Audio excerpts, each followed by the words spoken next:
Child, Keith Lee done went down to Atlanta and turned their culinary scene upside down and inside out. Baby girl, the people is mad with the reviews of the hospitality business. But I think there's no better person than to talk about this than somebody who dines out all the damn time. Want to talk about it? Here you go.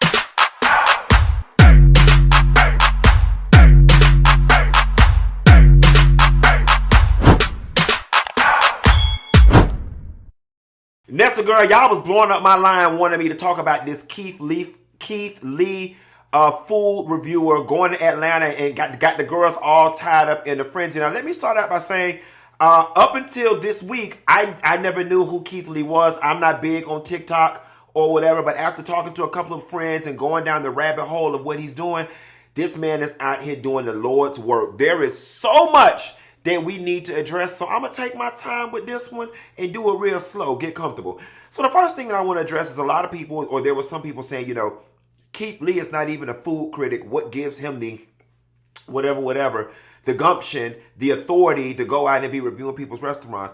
And to the people who say that, I want to say that's defensiveness 101.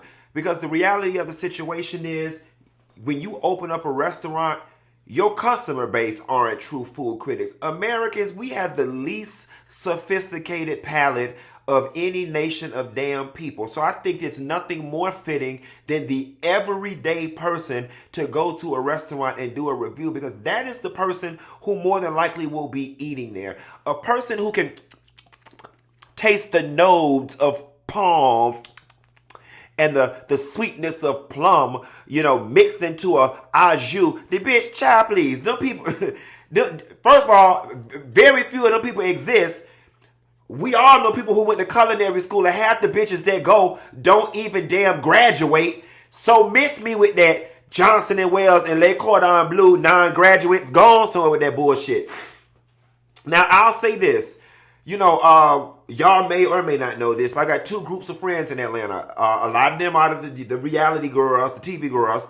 And then, believe it or not, somehow or another, the other bulk of my business owner friends there are restaurant and lounge owners in Atlanta that I'm very close with. And I've been able to get behind the scenes takes on what they go through to open, stay open, run, how they feel about these types of things. And I'm here to tell you there's a very, some things are not simply black and white, and they're complicated. And then, there are some of us black folks that just have an allergy to accountability and the truth. Let me start here. I have a friend that is a restaurant consultant in New York. And I was talking to him about the differences that he experiences when he goes into white establishments versus the differences that he experiences when he goes into black establishments.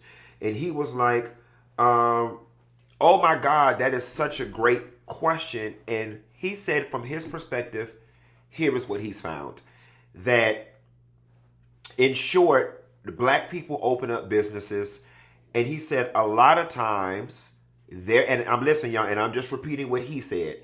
He said a lot of times, because many of us come from a working background or, essentially never had nothing, when we get a restaurant, we have this attitude of, ain't nobody gonna tell me how to run my shit.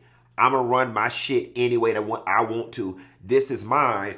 And to sum it all up, he says, oftentimes black establishments abandon industry protocol, whereas he's found that white establishments, they all tend to stick to industry protocol. And you know what? I want y'all to put that word industry, that phrase industry protocol in your mind, because in theory, I think there's a lot of truth to what it is he's saying. And here is why. You can have, I'm going to use chain restaurants for example. You can have Hooters, Applebee's, Red Lobster, Chili's, Fridays, any other chain. And no matter what, when you go to the establishment, different companies, different parent companies, the experience for the most part is generally the same. You walk in, a hostess greets you, you seat, you order. 10 minutes later, your drink comes out. 20 minutes later, your food comes out. You pay. You get a to-go box if it's time to go. You call in a to-go order. You walk to the bar, get your food, you walk out. The protocol is the same. Now, here is where I want to cut black people some slack. Because I know some of y'all are going to argue, Q, there's no way in hell you can compare a Red Lobster to a black-owned business that's a startup, because obviously a corporate entity has more money to do and implement certain things, and that is absolutely correct. And for that, I will give black establishments a little bit of grace. But the thing is, you should always, in my humble opinion, you should always be working towards trying to hit the mark of being on target with industry protocol. And I say that truthfully in response to Candy Burris' response. Now, I love the fact that Candy came back. She was positive. She was smart enough to be positive with her response. And she gave, a very simple explanation. She's like, we want to make sure that the people who dine in have a quality experience. But if we were to do to-go orders on the weekend, it would overload the kitchen and would make the experience for other people on the inside, not so well. I respect her for telling the truth, right? But in my humble opinion, that's a very short-sighted response. It's a short-sighted response. What that response says to me is, shit, our business is booming. We making good money. We making good money doing what we're doing at the level in which we're doing it. We ain't got to do shit else. For me, it's a semi-lazy answer. Instead of rising to the occasion, and this is not just on Candy, this is all businesses that kind of have this attitude. Oh, because we're going to be overwhelmed, just certain things that are standard in the restaurant industry, we're just going to abandon them. That's where we start getting into that's why I don't go to black places, because they run like XYZ. And you know what? That school of thought is correct. Am I wrong for assuming I should be able to call any sit-down restaurant and get a to-go order or a takeout order? I don't think that the hospitality industry protocol should fluctuate so much that one has to call ahead or, wonder if they can get a to-go order from a place. I think, and this is easy for me to speak because I don't run a restaurant and I've never worked in the kitchen before, so I don't know what all goes on in the back of the house. I saw a lot of people in the comments saying, well, you need to hire a bigger staff, expand your kitchen. And I was thinking to myself too, or even get a food truck and let the food truck accommodate the to-go orders. But to simply say, oh, we're busy on the weekend, so we just not going to do it. That's, in my opinion, it's not good enough. Red Lobster would never. Hooters would never. Applebee's would never. And again, I said I make a little allowance for the fact that a lot of times black-owned establishments don't have the same resources, but it still doesn't keep you from striving to hit that mark once you do get said resources. And I think places like OLG and other places in Atlanta that have been in existence for a while, they need to step it up. I think the other thing that's worth noting about the Atlanta food scene is that the Atlanta club scene took a huge hit with the changes and rules and stuff in Atlanta, coupled with the fact that the barriers to entry in the restaurant business in Atlanta are really low. Case in point, one of my friends that is a restaurateur in Atlanta, she says a liquor license is around $10,000. I think she says $7,500. And I think if you use a liquor consultant, it's like $11,000 to $15,000 to get your liquor license, which oftentimes is the largest barrier to entry to breaking into the restaurant business. You know how much a liquor license costs in Miami? $500,000. We don't have, actually, we don't have many black-owned restaurant places in Atlanta and Miami that sell alcohol because let's face it, the average minority can't get in. But places like Atlanta, because the liquor license is so inexpensive, relatively speaking, it makes it very easy for people to get into that business, which is great. But what ends up happening sometimes is that people come into a little extra money, however they came into it. They have no expertise, formal training, education, or background in this business. And they just think, oh, I can run a restaurant because my girlfriend know how to cook real good. It's shit, I eat out. I know how it's supposed to go. Without taking into account that you don't know what you don't know. Even all of us giving these critiques, if you've never worked in the kitchen or managed a restaurant, you can say off the top of your head all the stuff you think you should know and how it's supposed to go, but you don't know what you don't know. All right. And a lot of people get into this business not knowing a lot and just be running and flying by the seat of their pants. And this is what ends up happening. I'll tell you one time, and this is not to single anybody out. The restaurant's not even open anymore. But K. Michelle had teamed up with a young lady and had opened Puff and Pedals. And at the time, I used to always hang out on Edgewood Avenue at Harold's Chicken, BQE, Sweet Auburn Seafood, Hookah Hideaway. I used to always be in that area when I was down to the bar. And y'all don't know how many times I tried to get into that damn restaurant. And one time I got into an argument with the security guard because the rules were so damn arbitrary and didn't make sense. I think the first time we walked up, y'all know I'm good for wearing a designer sandal. I think I couldn't get in because I had a sandal on. Okay, no big deal. We only was going to dip our head in here because we had parked on that sign and had to walk past. We was really going to Harold's Chicken anyway. So I let that one slide. Then the second time we went, it was something about,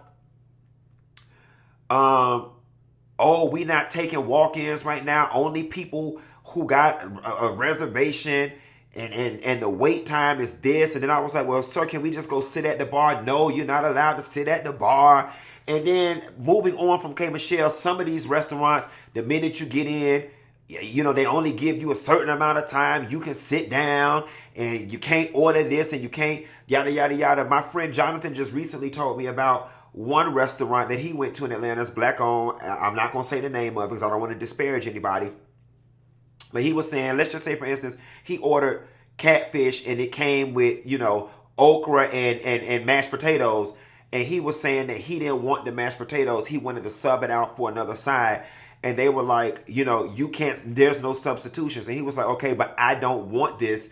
And you clearly sell other sides. Can I pay a premium and get another side? And like the waiter was like, no, there are no substitutions. If you want this, you got to order a whole nother meal that comes with this or order it additionally. And it's all that type of stupid ass shit that just makes it frustrating for people when they go out. Not to mention something else that I noticed that restaurants in Atlanta do, black owned restaurants in particular, that I have not found in white establishments. And I'm being honest. The minute y'all get a little piece of building, they got a little piece of parking lot, y'all want to charge people to start parking. In what world do people pay to spend money with you? You know what I'm saying? Like when I go to other establishments, I go to restaurants all the time owned by all persuasions. And it's only been in Atlanta when I go to a black owned establishment, y'all find a little piece of parking lot attached to y'all building that got 25 parking spaces.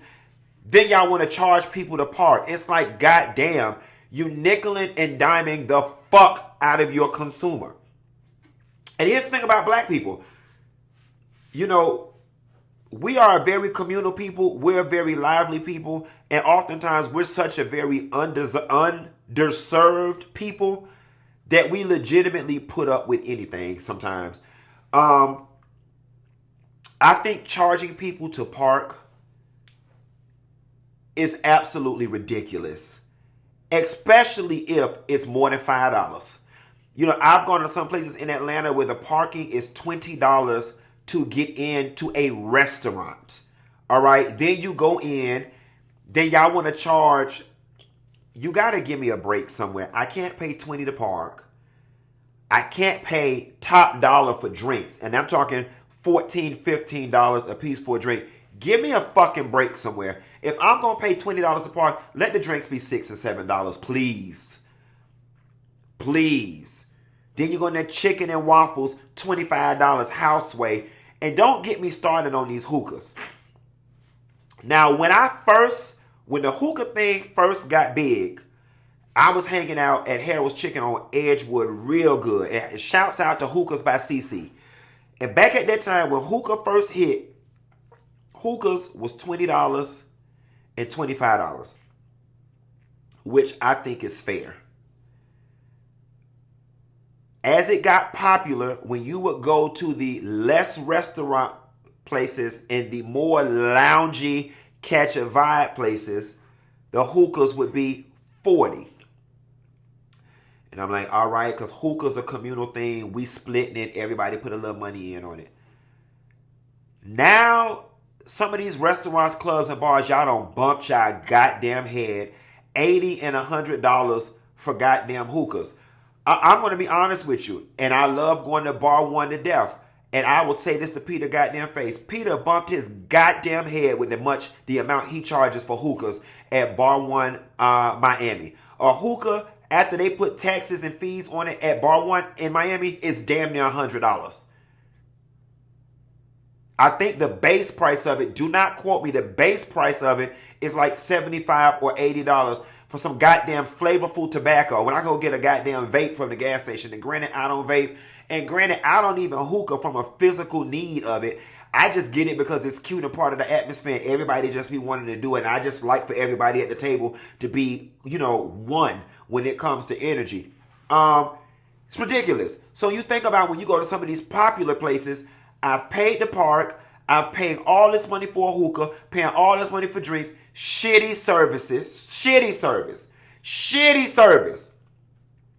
A lot of these places, it's almost as if y'all hire any goddamn body off the damn street as long as they able to show their midriff and wear some fishnet stockings, and y'all just throw them out on the floor. No type of training. Ain't a damn bitch in the damn place ever worked at a damn restaurant, worked on the line in order to train the people properly. There's just a way things are supposed to flow.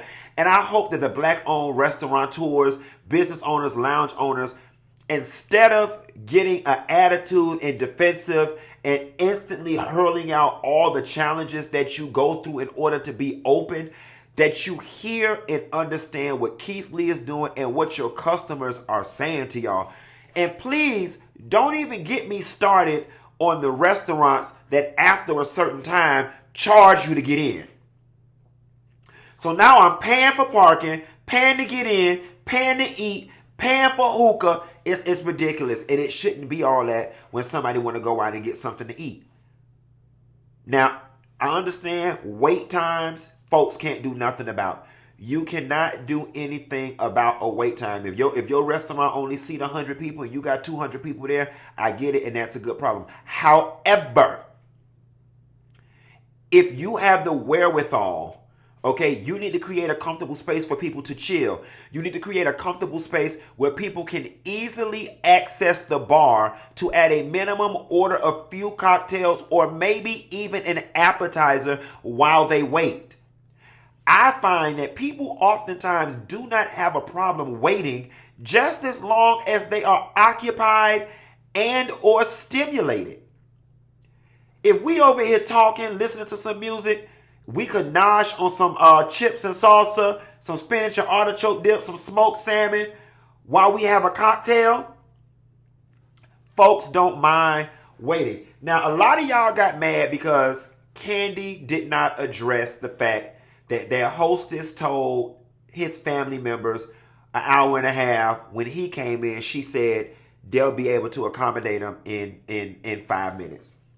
And a lot of y'all were upset because y'all was like, Candy said a whole bunch of nothing, and she completely glazed over that. I am in agreement. I am in total agreement. I'm with you when you're right. Candy totally did gloss over that, but I think the reason she glossed over it, y'all, is because truthfully, there really was nothing to say. You know what I'm saying? There was nothing to say. He was given preferential treatment over his family. But here is what we got to understand, and here is what y'all need to be honest about.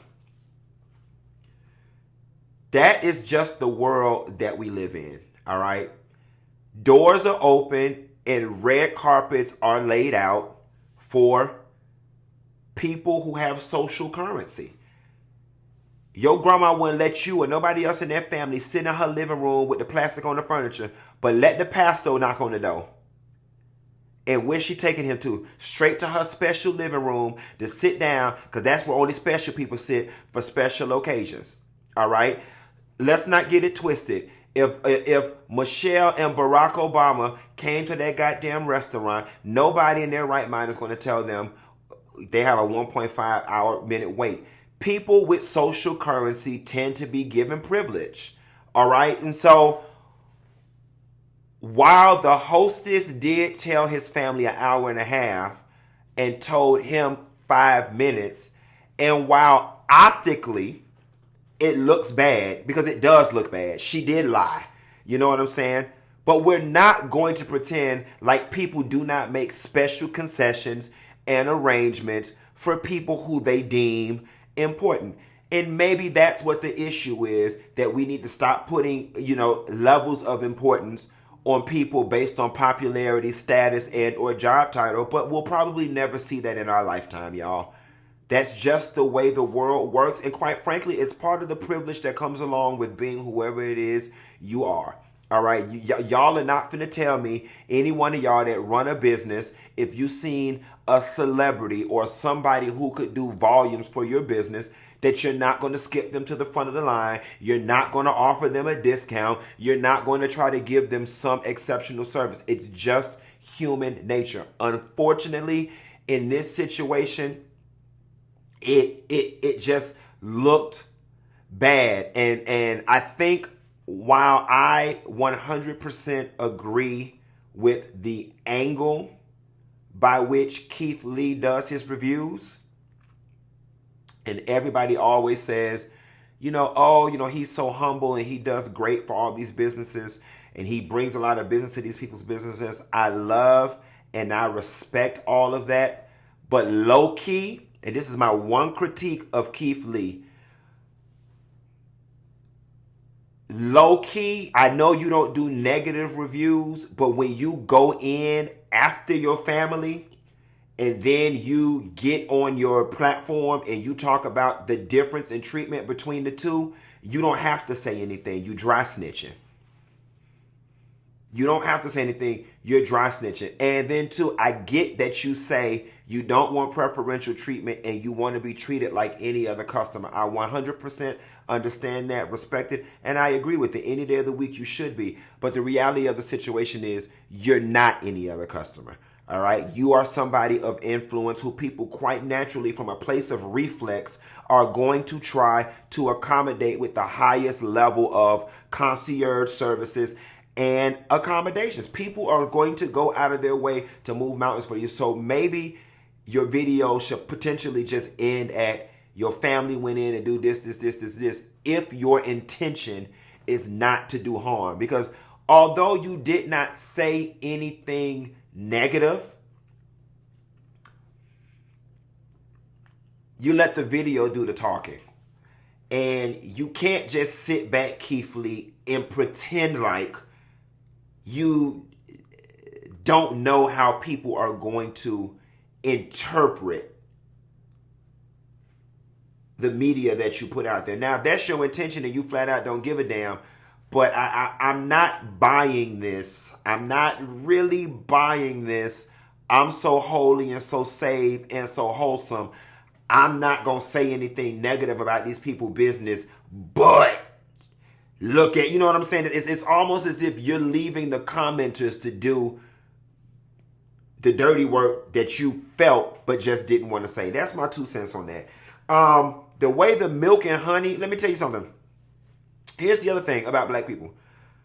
The reality of the situation is when we like some shit, we don't give a damn about the goddamn service. We don't give a damn about none of what I said about parking and paying our ass to keep going. Service could be horrible. Management could mistreat the hell out of us. But if it's a vibe, if the food is good, and if that's where our friends and family hanging out at, we will continue to patronize. But I will say something. There was something about the way that owner of Milk and Honey responded that'll make me never go to that goddamn place. I had never been. I had heard nothing but good things about it. But I'm sorry, that the level of defensiveness and unprofessionalism that they exemplify, that just turned me off altogether, because it says to me, bitch, you just don't give a damn about your customer. And then the manager went under a TikTok and said something to the effect of, how y'all gonna let somebody with autism tell y'all where to eat?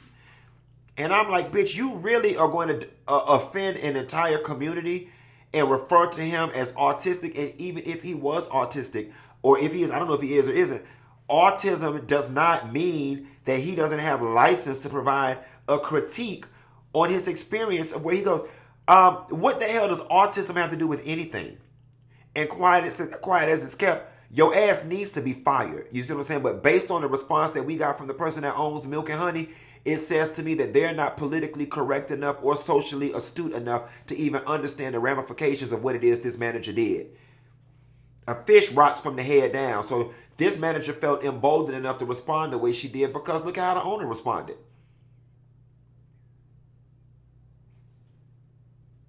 I honestly think the mayor of Atlanta should actually hire Keith Lee as a consultant to drop into Atlanta once a month.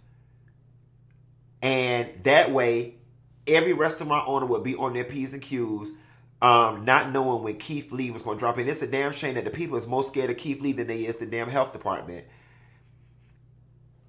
And you know what? You want to know what's funny? I almost think that there should be like a restaurant. You know how you can be a real estate agent, but then to be a realtor is something else. You have to join the realtor board. They should have like a designation or a special board that restaurant owners join. And in order to be a part of this board, you have to meet certain criteria and expectations. And the board have secret shoppers that come. The board have basically secret Keith Lees that go through. And if you don't maintain the standards by which the board set forth, you get kicked out of the board. And create it in such a way that every restaurant wants to be a part of this board, and make it, challenging to get in. That way we can get some uniformity across the way these businesses operate. And I think it would only serve to help the restaurant industry. I just want us, though, to give each other a little grace. I want our managers to tell the community what you need. Tell us what you need and how we can better help you. But we have got to stop, in my opinion, bankrupting our people, nickeling and diming for everything. Because here is what ends up happening. Those places that I was talking about, I'm going to be real with you. I'm going to just use Bar One, for example. I love Bar One. Every time I go to Bar One, I have an exceptional experience. The food is good. But I leave out feeling like I spent a lot of money. All right. So I don't go there frequently. Now, listen, there's an argument that could be made that the price point is the price point, and this ain't the type of restaurant meant for you to come to every week. You know what I'm saying? Going back to Atlanta, those places like that where I have to pay to park, pay to get in, pay $80 for a hookah and stuff, I don't frequent. We go on somebody's birthday. We go on a special occasion. We go if somebody come out of town and they want to check it out. Restaurant owners, you have to ask yourself, do you want a fast nickel or a slow dime? Do you want a fast nickel or a slow dime? Do you want a quick hit of money right now, or do you want a long-term customer that's going to come consistently? A lot of these places, yeah, you making money, but you don't realize if you just drop your price down a few dollars and take off some of these rules and take off the parking fee, that the regular everyday person might come more often and on a more long-term basis. Let me tell you one thing about me and my friends. Baby, when we find some place we like, we will mutt that thing out. We will mud it out. Okay? We will mutt it out. But we can't leave feeling raped. and we can't leave feeling like we're not gonna be able to pay our car note because we don't spend all this money. And I'm sorry, I should not be spending $100 as a single person on a Wednesday night out. I shouldn't. And let's not even begin to talk about this auto gratuity.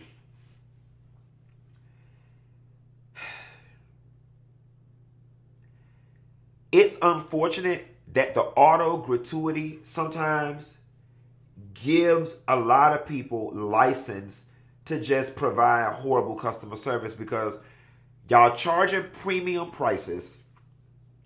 So you already know off each person you're going to get $20 and $30. And a lot of these waitresses' attitudes reflect it. You know what I'm saying? They reflect it, giving you bare minimum service.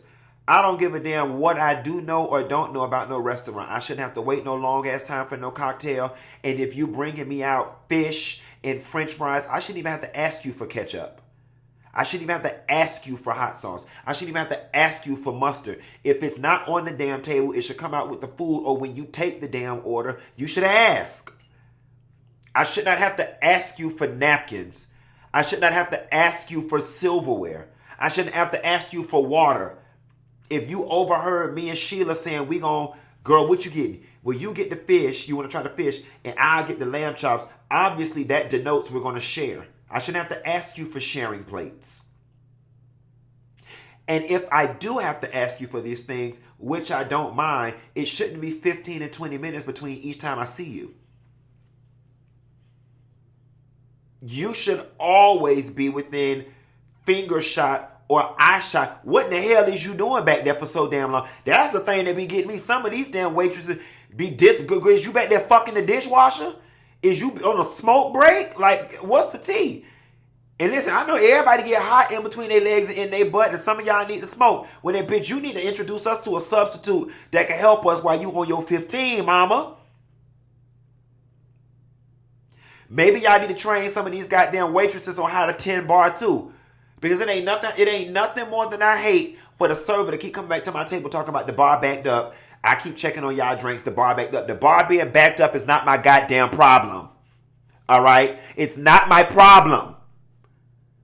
And going back to abandoning industry protocol, I'm sorry. Within 15 minutes of you taking my drink order, I should have a cocktail. Then y'all got the nerve to put time limits on how long people can sit. But I didn't even get my cocktail into 30 minutes. You only telling me we got 2 hours or an hour and a half? And then if you are going to give us a time limit, the clock should not start until our food come out. You eat that hour we've been waiting. You eat it. Got the nerve to put time limits, and quiet as it's kept. The average person ain't going to sit down. The average person is going to get up after they eat. That's why I don't even understand y'all with this time limit shit. If y'all brought the food out timely and the drinks out timely, after we finish eating, what the fuck we doing? I asked her, we've been sitting down for a long time. And that's the other thing. Y'all got to pick what you want to be, baby. Because you can't expect people to get up and you don't turn the place into a damn club. You've incentivized us to sit down, bitch. We listening to the old 90s jams, bitch. The music flowing and you passing out hookah. You've left us with too much to do after we finish eating. So then here's what I need. If you gonna make me get up after a certain amount of time, then your ass need to have somewhere for me to go, bitch. Because I don't pay $20 to park and I don't pay $10 to get in this raggedy motherfucker.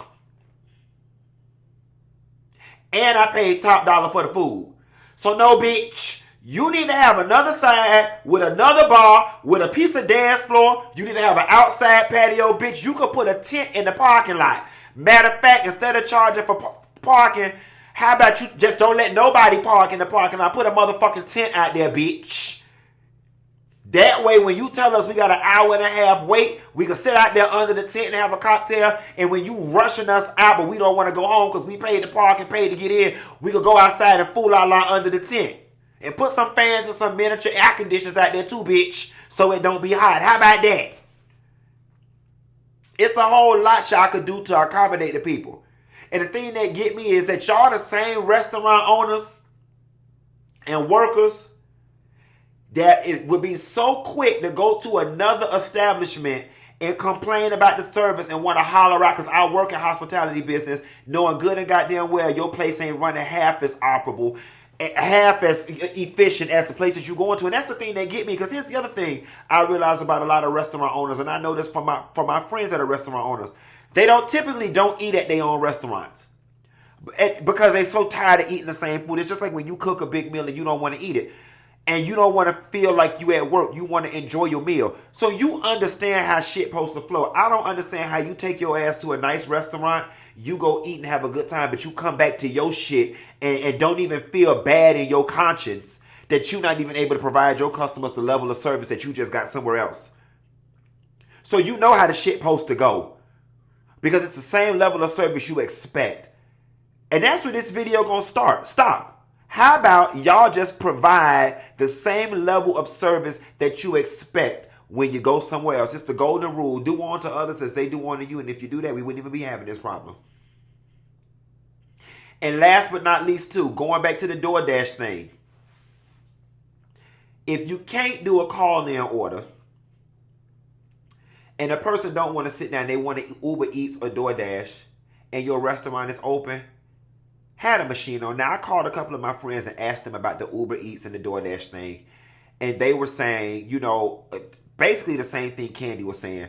When the kitchen is backed up, oftentimes they turn the DoorDash and the Uber Eats thing off because they're just overwhelmed. And I understand being overwhelmed. But you need to understand that that's not my goddamn problem. It's not my problem. And the solution is not to turn the DoorDash machine off. The solution is to call somebody else in. The solution is for you to take off your Prada blouse and get your ass back there and fucking cook. The solution is to expand the kitchen. The solution is to get a mini kitchen, just to do a ghost kitchen, to do your DoorDash and your other food orders. Like, it must be a pleasant feeling to be so goddamn rich that you can turn down money. That must be a pleasant feeling. I thought the ultimate purpose of going into business was to make as much revenue as possible. It must be nice that you got machines and iPads here ringing for people trying to order food, and you'll be able to turn it off. Must be nice. But don't get mad that when you turn it off, you end up turning people off. And I don't want to hear, oh, black people don't support. Oh, but y'all go to the white man. But you know what I'm saying? And again, a lot of times we will. But we not finna sit up here and pretend like there's not a different level of service when you go to these white establishments and when you go to black establishments. And again, in closing, I do give us a little grace, because I understand that oftentimes we are doing the best we have with the little bit that we got. The only thing that I'm saying is we should be striving towards perfection. And at least the accommodations we give people when we fall short should make up for the shortcomings. Like I said, if it's going to be an hour and a half wait, make it easy for me to get a cocktail. If it's going to be an hour and a half wait, we got an hour and a half wait, but while y'all wait, ladies, we'll give you a free glass of wine. Sounds good to me, bitch. By the time you get, it could be some cheap ass wine. By the time you get a person loose, they'll dump their whole pocketbook out. The church ladies come in. Sorry, Sister Otis. It's going to be an hour and a half wait, but if y'all like a complimentary lemonade or a complimentary tea while y'all wait, sorry, ladies, it's going to be an hour and a half wait. But have you tried our latest biscuits? Oh, yeah, let me get a small basket of biscuits for you guys, complimentary on the house while you wait.